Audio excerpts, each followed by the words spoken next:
Brought to you by 5paisa.com. Investing made easy and rewarding. Download the app now. नमस्कार, मैं हूं आलोक जोशी और आप देख रहे हैं बिजअड्डा। और बिजअड्डा में बात आगे बढ़ाऊं उससे पहले आपको याद दिला दूं कि आप लोग अगर अभी तक आपने नहीं किया है तो डाउनलोड कर लें 5 पैसा ऐप, जहां आपको मिलेंगे इन्वेस्ट करने के आइडियाज़, 4000 से ज़्यादा स्टॉक्स की रिसर्च टूल्स, एडवांस प्लेटफॉर्म और एक्सपर्ट एडवाइस भी, और वो भी 0% ब्रोकरेज और फ्लैट 20 रुपये पर ट्रेड पर। अब तो सभी को पता है कि अब निवेश हुआ आसान और लाभदायक, और निवेश आसान और लाभदायक होने का एक बहुत अच्छा तरीका है म्यूचुअल फंड। म्यूचुअल फंड अगर आप बाजार समझते नहीं हैं तो म्यूचुअल फंड का रास्ता ज़्यादातर जानकार कहते हैं कि बहुत अच्छा है, और मैं अपने अनुभव से भी कह सकता हूं कि बहुत अच्छा रास्ता है। म्यूचुअल फंड में आने वाली जो रकम है, अगर उसको देखते हैं, और ये देखा जाता है, मेजर किया जाता है, एमफी है, association of mutual funds in India, वो इसको मेजर करती है कि हर महीने कितनी रकम आई। तो अगर उस रकम पे नज़र रखें, इससे पता चलता है कि कितने लोग इस धंधे में पैसा लगा रहे हैं और लोग कैसी दिलचस्पी ले रहे हैं, कारोबार अच्छा चल रहा है या ख़राब चल रहा है। तो जनवरी की रकम को देखें तो ऐसा लगता है कि काफ़ी तगड़ा झटका लगा है। दिसंबर के मुकाबले करीब 40% की गिरावट है उस रकम में जो देश के लोगों ने म्यूचुअल फंड में लगाई है।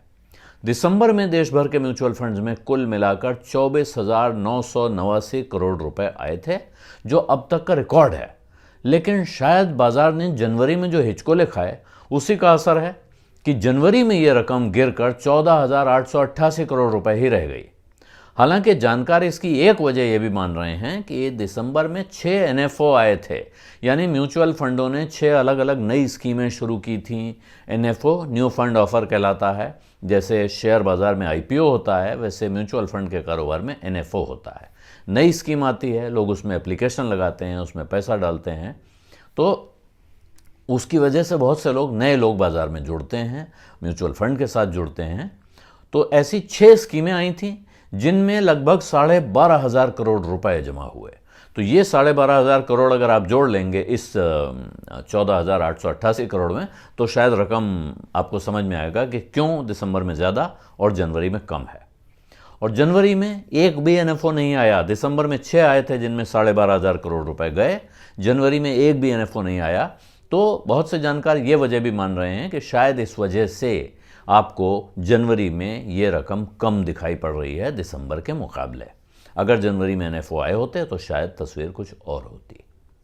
लेकिन दूसरी तरफ एक खुशखबरी भी है इन्हीं आंकड़ों में, और वो खुशखबरी ये है कि म्यूचुअल फंड में बूंद बूंद भरने, यानी थोड़ा थोड़ा पैसा लगाने वाले, सिप करने या एसआईपी करने वालों के उत्साह में या धैर्य में कोई कमी नहीं दिख रही है। उल्टे जनवरी में एसआईपी के रास्ते आने वाली रकम का नया रिकॉर्ड बन गया है। ध्यान रहे, जो कुल रकम आती है उसका रिकॉर्ड बना दिसंबर में, जनवरी में वहां से देखेंगे तो 40% का डिप है, लेकिन एसआईपी के रास्ते आने वाले पैसे का नया रिकॉर्ड बना है जनवरी में। यह दिसंबर के 11,305 करोड़ रुपए से बढ़कर जनवरी में 11,517 करोड़ रुपए पर पहुंच गई है। यानी यहां एक बढ़त दिखाई पड़ रही है फिर। और यही नहीं है, जनवरी महीने में देश में एसआईपी खातों की कुल गिनती भी पहली बार 5 करोड़ से ज्यादा हो गई है। 5 करोड़ एसआईपी खाते खुले हुए हैं, यानी 5 करोड़ लोग अब एसआईपी के जरिए इन्वेस्टमेंट कर रहे हैं। इनमें से गिनती कम हो सकती है, एक आदमी के पास 3 एसआईपी अकाउंट हो सकते हैं अलग अलग म्यूचुअल फंड्स में, तो ज़रूरी नहीं है कि 5 करोड़ लोग ही लगा रहे हैं, लेकिन 5 करोड़ खाते हो चुके हैं एसआईपी के रास्ते पैसा लगाने वाले।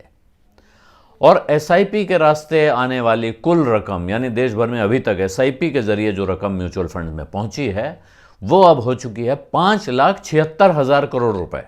ये बड़ी रकम है, 5,76,000 करोड़ रुपए, 5.76 ट्रिलियन रुपीज।